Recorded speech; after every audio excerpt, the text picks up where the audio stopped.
Hello friends. मैं हूं राजकुमार अरोड़ा और आप देख रहे हैं मेरा YouTube channel Arora classes from Dehradun. Dehradun से आप देख रहे हैं अरोड़ा क्लासेस यूट्यूब चैनल। आज का टॉपिक है हमारा ऑडिटिंग का। तो हम आज का टॉपिक आगे शुरू करें इससे पहले मैं आपको बताना चाहता हूं कि देहरादून में हमारा कोचिंग सेंटर है अरोड़ा क्लासेस के नाम से। अकाउंटिंग टैली टैक्सेशन कोर्स का 100% जॉब की गारंटी है। जो भी देहरादून से रिलेटेड है, अगर कोर्स ज्वाइन करना चाहता है तो जो ज्वाइन कर सकता है। 100% जॉब गारंटी है। और अगर अदरवाइज वो बाहर से है तो बहुत जल्दी मैं पीडीएफ के लिंक आपको शेयर कर दूंगा। और मैंने डिस्क्रिप्शन में अपना फेसबुक और इंस्टाग्राम के लिंक शेयर कर दिए हैं। ठीक है, आप ज़्यादा से ज़्यादा फॉलो कीजिए। उसमें मैं time to time PDF accounting के यूट्यूब चैनल या जो वीडियोस बना के टैक्सेशन के मैं टाइम टू टाइम आपको देता रहूँगा। जो भी नोटिफिकेशन होगी उसमें अपडेट करता रहता हूँ मैं यूट्यूब और इंस्टाग्राम पे। तो फ्रेंड्स, जैसा कि मैंने आपको बताया, आज का टॉपिक हमारा ऑडिट पर है। ऑडिट क्या? Audit procedures, simple steps. तो ये किसके लिए बेनिफिटेड है? वैसे तो आप सोचेंगे कि ये सीए के लिए बेनिफिटेड है। तो फ्रेंड्स, मैं आपको बता दूं, सीए के लिए नहीं, इंटरनल ऑडिट प्रोत्साहन होता रहता है। अगर आप एक सीनियर अकाउंटेंट है या अकाउंट्स मैनेजर हैं तो आप पूरा ऑडिट करके, इंटरनल ऑडिट करके आप अपने सीए को देंगे।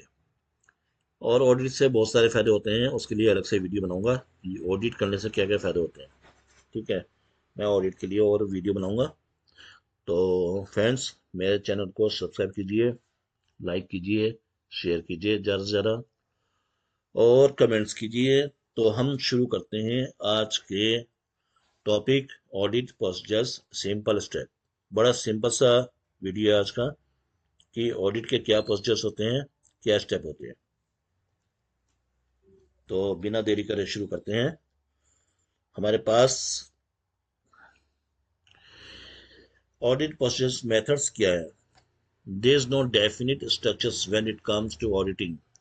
Its whole process would depends on the auditor, the company to be audited, and the purpose of the audit. The two methods of audit procedures. देखिए, किसी भी कंपनी के लिए, प्रोपराइटरशिप के लिए या पार्टनरशिप के लिए कोई ना डेफिनिट एक डेफिनिट मेथड नहीं है जहां आप ऑडिट प्रोसीजर्स फॉलो कर सको। आपको जो अपने हिसाब से, जो अपनी एजुकेशन के हिसाब से समझ में आता है, आप फॉलो करोगे। लेकिन कुछ स्टेप ऐसे हैं जो फॉलो करने ही करने हैं। तो उसके बारे में ही आज बात करी जा रही है। तो उसके लिए दो मेथड बहुत वो है फेमस। एक है सब्सटेंटिव ऑडिट प्रोसीजर्स। अब सब्सटेंटिव ऑडिट प्रोसीजर का मतलब क्या है? Substantive methods are audit process that provides actual physical evidence, including paper trails such as the financial statements, books of accounts, or transaction records. This also includes other important documents such as the registry or land degree agreement, land deed agreement, or building or rent. Substantial audit procedures है कि हमें इसमें actual में physical evidence को check करना पड़ता है।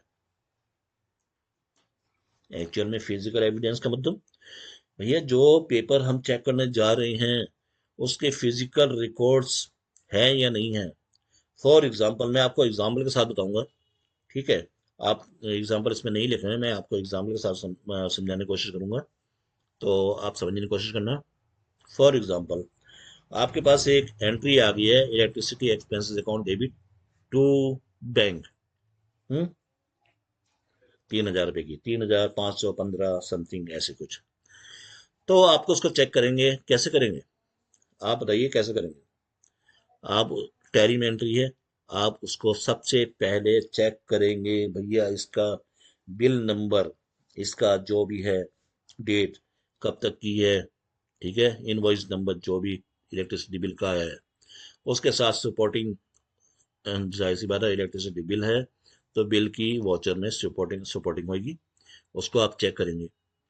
और साथ में फिर बैंक बैंक की चेक करेंगे, देखेंगे वो अमाउंट, उतने की अमाउंट की कोई और एंट्री तो नहीं थी जो कि इलेक्ट्रिसिटी एक्सपेंसेस में डाल दी, जो ड्राइंग्स या पर्सनल यूज के लिए थी। तो इसे कहते हैं फिजिकल एविडेंस। हमारे पास फिजिकल एविडेंस होना चाहिए। ठीक है, अगर हम लैंड वगैरह चेक कर रहे हैं तो डीड एग्रीमेंट होना चाहिए बिल्डिंग का। इसको कहते हैं सब्सटेंटिव ऑडिट प्रोसीजर्स। ठीक है, इसमें टेंजिबल प्रूफ होता है that not only provides a conclusive understanding of the circumstances but also has a high level of accuracy. इसमें क्या है कि हाई लेवल ऑफ एक्यूरेसी होती है। क्यों होती है? जाहिर सी बात है कि मैंने कोई एंट्री उठाई, उस एंट्री का एविडेंस प्रूफ चेक कर लिया। ठीक है, उस एंट्री की डेट चेक कर ली, उस एंट्री का मैंने पेमेंट बैंक से चेक कर लिया, उस एंट्री एक डीड उठाई मान लेते हैं। ठीक है, लैंड परचेज करिए, लैंड उठाइए, लैंड परचेज करिए। अब मैंने उसके लिए डीड उठाई, डीड चेक करी, हाँ जी हाँ परचेज करी है। डीड में लिखा था इस बंदे से हमने परचेज करी है, तो उस बंदे का हमने देखा कि भैया उस बंदे को पेमेंट बैंक से हो रखी है।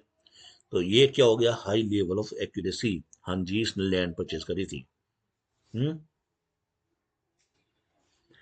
तो ये हो गया हमारे पास एक मेथड।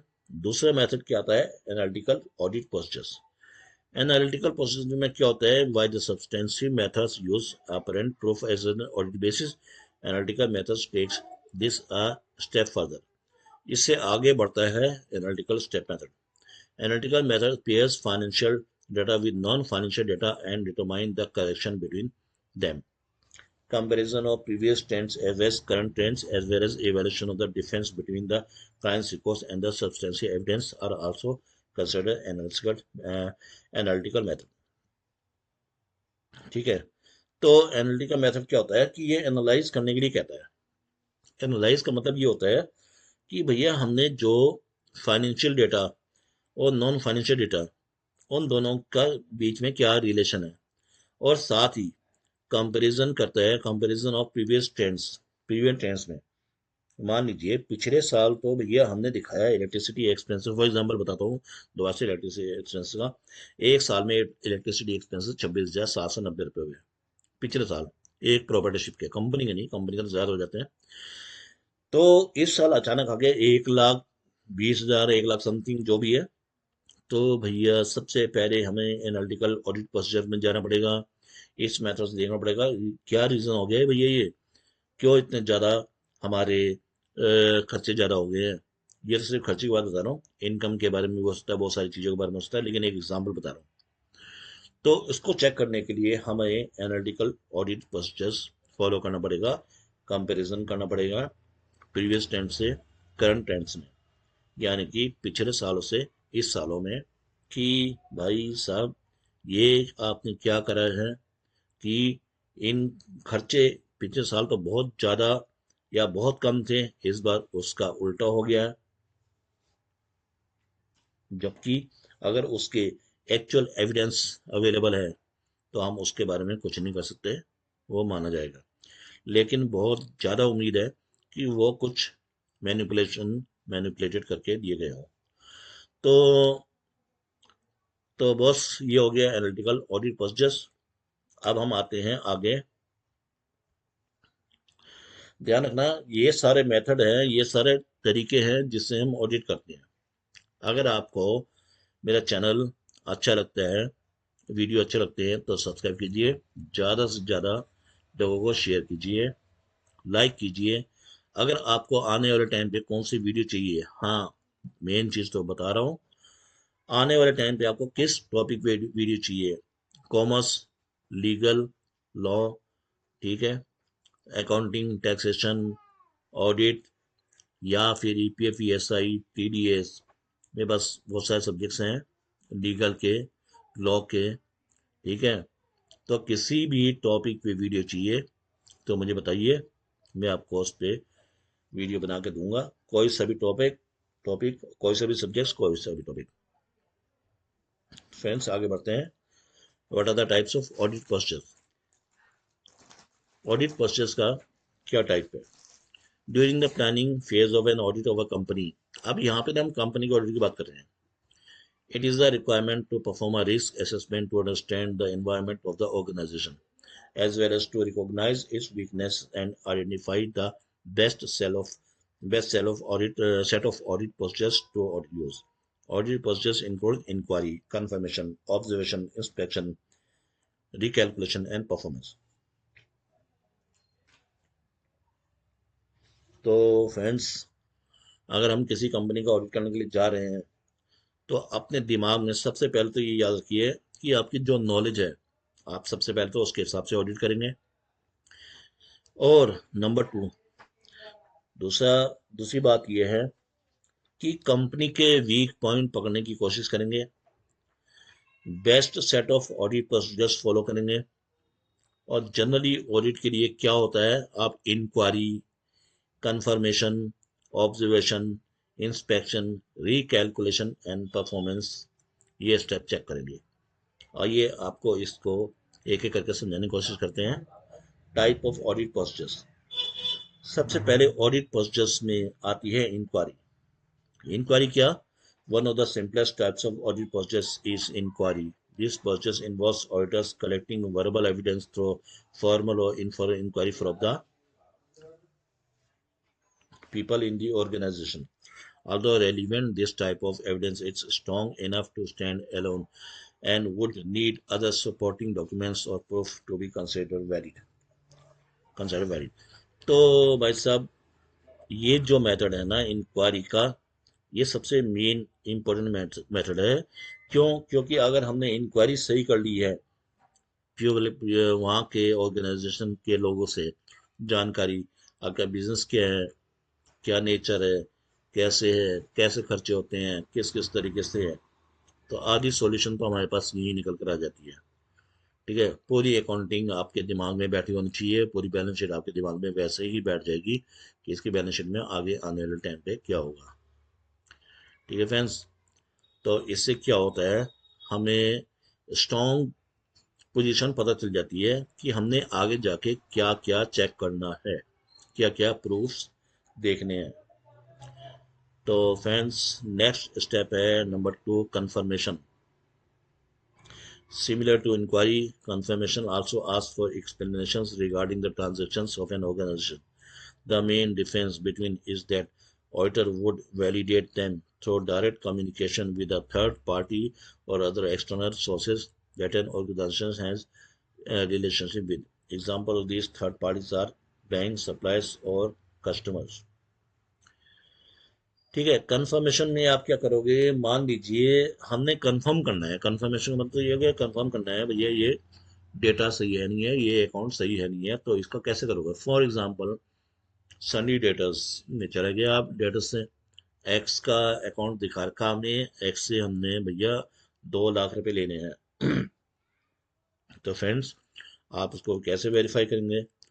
एक तो सिंपल तरीका आ गया कि हमने सेल के सारे बिल चेक कर दिए, एक्स को जितनी सेल करी है, बैंक से रिसीविंग चेक कर ली है। लेकिन अभी भी गड़बड़ हो सकती है। क्या गड़बड़ हो सकती है? ये गड़बड़ हो सकती है फ्रेंड्स, मैं पर्टिकुलर इस ऑब्जेक्ट की बात कर रहा हूँ। ये गड़बड़ हो सकती है कि उसको हमने कैश की भी सेल करी हो, उससे कैश में भी रिसीविंग करी हो। तो एग्जैक्ट कंफर्मेशन कहाँ से मिलेगी? वो डेटर्स से मिलेगी। ठीक है, हमारे कस्टमर से मिलेगी। तो कस्टमर से पता करना है कि आपके बैलेंस कितना है, या फिर कस्टमर से पर्टिकुलर जाके पता तो करेंगे नहीं हम। कस्टमर की स्टेटमेंट, डेटर्स की स्टेटमेंट, क्रेडिटर्स की स्टेटमेंट, बैंक की स्टेटमेंट, इसके थ्रू पता करेंगे उनका बैलेंस क्या आ रहा है और हमारा बैलेंस क्या आ रहा है। ठीक है, तो ये हो गया कंफर्मेशन कि हमने कंफर्म कर लिया कि ये अकाउंट इनके हिसाब से सही है।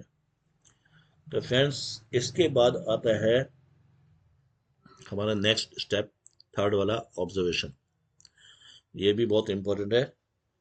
With this type of audit process, auditors usually try to confirm that existing business procedures or measures are being implemented by the organization. This type of procedures gives auditors an idea on how internal procedures work and if they affect the operations of the organization as a whole. Observations होता है एक तरीके से observe करना, देखना, समझना कि क्या ऑडिट प्रोसेस या फिर क्या अकाउंटिंग प्रोसेस फॉलो अप किए जा रहे हैं। अब एक बंदे ने पिछले साल, तो एग्जाम्पल बता रहा हूँ मैं आपको, एक बंदे ने पिछले साल तो भाई सैलरी आउटस्टैंडिंग दिखाई नहीं, सैलरी पेबल दिखाई नहीं, इस साल वो सैलरी पेबल दिखा रहा है। तो या तो भैया पिछले साल गलती करी है या इस साल गलती कर रहा है, ठीक है ना। दोनों में से कोई एक साल तो गलती होगी। अगर जनरली सैलरी पेबल क्या होता है, सैलरी पेबल हमारा क्लोज, हम कोई 31 तारीख मार्च हुआ, उसी दिन तो सैलरी दे नहीं देंगे। सैलरी पेबल किसी भी सैलरी 7 तारीख, 10 तारीख, 15 तारीख, जो भी अपने हिसाब से प्रोप्राइटरशिप की होती है उसमें दी जाती है। तो इसका मतलब क्या है कि सैलरी पेबल ड्यू बैठना चाहिए, यानी कि इन शॉर्ट एक्सपेंसेस ड्यू बैठने चाहिए, जो कि बैलेंस शीट में लाइबिलिटीज साइड में आना चाहिए। तो हमने देखा कि भैया इसकी बैलेंस शीट में इस साल में तो कोई एक्सपेंसेस ड्यू ही नहीं है। तो क्या ये मेथड जो पिछले साल है उस साल से चेंज कर रहा है? किस हिसाब से कर रहा है ये अकाउंटिंग? जनरली हो सकता है वो 31 तारीख आई थी, 31 तारीख उनने कहा लो भैया सबको सैलरी दे दो, लेकिन बहुत रेयर होता है। तो हम इसमें ऑब्जर्वेशन करेंगे कि भैया वो पिछले साल क्या मेथड ऑब्जर्व कर रहा था, क्या मेथड के हिसाब से अकाउंटिंग कर रहा था, इस साल क्या कर रहा है, और क्या मेथड इसने measures are being implemented by the organisation, organisation ने क्या मेथड इम्प्लीमेंटेड करे, मेथड मेजर्स, ठीक है, क्या किस हिसाब से उसने कैलकुलेशन करी। तो ये सब चीज़ें करना ऑब्जर्वेशन है। हम ऑब्जर्व करेंगे कि इसका पिछले साल से कंपेयर करना बहुत जरूरी है यहाँ पे, ठीक है फ्रेंड्स। तो ऑब्जर्वेशन यानी कि हमने देखना है कि क्या कंपनी पॉलिसी चल रही है, उसके हिसाब से किस हिसाब से खर्चे किए जा रहे हैं, क्लोजिंग में क्या क्या आ रहा है, ठीक है। तो नंबर 4 पे आते हैं, इंस्पेक्शन ऑफ डॉक्यूमेंट्स। ये तो इम्पोर्टेंट है, सबसे ज़्यादा इम्पोर्टेंट है। Inspection of documents is the process of gathering and examining transaction through recorded information. Excuse me. This can be performed using two ways, watching and tracing. देखिए inspection and documents क्या होता है। Inspection and documents, watching और tracing से inspection और documents होता है। Watching का मतलब होता है वॉच चेक करना आपने पूरे पूरे। So watching is where auditors manually checks the details of the supporting documents to verify the transaction records. B. Tracing is the process of validating transaction by tracing their connection to the source document. ये दो चीजें ही है जिसके through पूरा audit complete हो सकता है generally. Excuse me fan. तो वॉचिंग, जब आप किसी भी एक्सपेंसेस हो, इनकम हो, सेल हो, परचेज हो, उसकी वॉचिंग, उसके अंदर सपोर्टिंग टेस्ट कर रहे हैं, चेक कर रहे हैं, तो उसे कहते हैं वॉचिंग। कोई एक्सपेंस हुआ, वो हुआ या नहीं हुआ, उसको चेक करना वॉचिंग, ठीक है। ट्रेसिंग क्या है?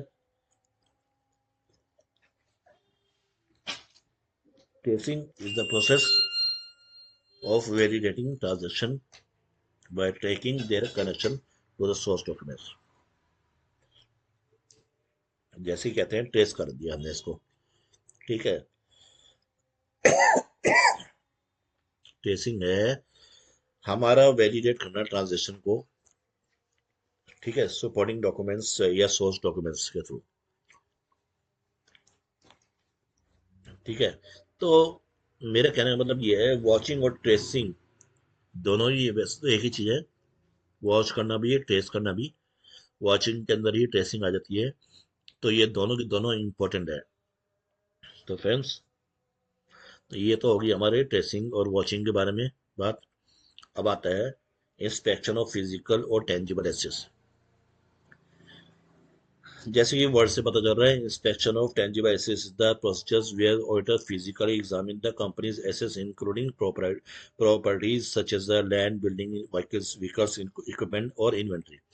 This process doesn't only confirm the existence of the assets but also helps in determining whether it suffers defects or impairment which affects its value. ठीक है। Auditors can make a list of the all fixed assets of the company or the use of this register checklist in the inspection. Company क्या करेगी, auditor क्या करेगा, company के tangible यानी कि छू सकने वाली एसेट्स, ठीक है, physical assets, land, building, furniture, ठीक है, और ऑफिस इक्विपमेंट्स वगैरह, उस सब की कंफर्मेशन करेगी। कैसे करेगी? इसकी वॉचिंग करेगी, इसकी एग्जिस्टेंस, इसके एग्जिस्टेंट और इसके सपोर्टिंग डॉक्यूमेंट्स क्या है, ठीक है, लैंड बिल्डिंग के प्रॉपर तरीके से। तो इसकी इंस्पेक्शन, फिजिकल वेरिफिकेशन करेगी, फिजिकल वेरिफिकेशन भी करेगी, और साथ में देखेगी इसके सपोर्टिंग डॉक्यूमेंट्स में उतनी की अमाउंट दिखाई गई है। उसको परचेस करते समय बैंक अकाउंट डिटेल चेक करेगी।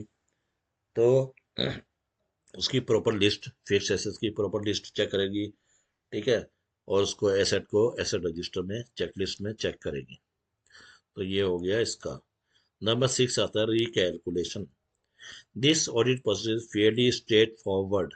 In recalculation, auditors recompute the transaction themselves and compare them to the initial financial statement or calculation of the company. Auditors can then identify if they are balanced or further investigate if there are any difference or discrepancies found. Recalculation होता है कि दोबारा से calculate करना। क्या करता है auditor? तरीके से, प्रोसेस फेयरली, स्ट्रेट फॉरवर्ड काम करेगा अपना, और रिकैलकुलेट करेगा कोई ट्रांजेक्शन जो उसको लगेगा कि स्टार्टिंग में कि भैया इसमें कुछ गड़बड़ है, तो उसको रिकैलकुलेट करके देखेगा और आइडेंटिफाई करेगा कि इसके बैलेंस टैली हो रहे हैं, नहीं हो रहे हैं। अगर बैलेंस टैली नहीं हो रहे हैं, कुछ भी डिस्क्रिपेंसीज हैं, तो उसको फिर से टैली करने की कोशिश करेगा। फिर टैली नहीं हुई है तो वो ऑब्जर्वेशंस है, वो हमारी क्वेरीज है, उसे नोट किया जाएगा। तो रिकैलकुलेशन, दोबारा से कैलकुलेट करके देखना। अगर एक बार आप सेटिस्फाई नहीं हुए एज अ ऑडिटर, अगर आप एक बार सेटिस्फाई नहीं हुए हैं, दोबारा देखना, उसके बाद भी सेटिस्फाई नहीं हुए हैं, तो उसको रिकैलकुलेट करने के बाद तो उसको फिर क्वेरीज बना के नोट करना है। 7th आ रहा है reperformance. Re-performance is simplified just auditors independently repeating the audit process or internal controls for the company has also performed.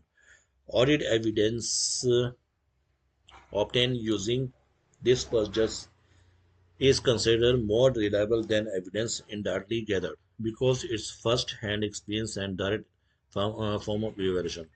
Auditors can also perform their audits using multiple procedures. तो सबसे पहले आप ये देख लीजिए कि री परफॉर्मेंस क्या होता है। Re performance is simply just auditors independently repeating the audit process और internal controls of the company as also perform. Re performance क्या है? री परफॉर्मेंस है कि ऑडिटर क्या करेगा कि अपने इंडिपेंडेंटली रिपीट करेगा ऑडिट प्रोसेस या इंटरनल ऑडिट या इंटरनल कंट्रोल। अब वो रिपीट करने का मतलब क्या हो गया? उसने जो परफॉर्मेंस निकाल के दिखाई है फर्स्ट शॉट में, उन्हें परफॉर्मेंस निकाल के दिखाई है, वो कंपनी से सेटिस्फाई नहीं हो रही है या मैच नहीं हो रही है, तो वो उसको चेक करेगा, चेकलिस्ट बनाएगा, चेक करेगा, ठीक है। और अगर परफॉर्मेंस उसकी थोड़ी सी गलत नजर आ रही है, तो वो उसको मोर रिलायबल तरीके से, बहुत और तरीके से एविडेंस गैदर करने की कोशिश करेगा, चाहे वो obtain using the procedure is considered more reliable then evidence indirectly gathered because it's a first hand experience and the direct form of evaluation।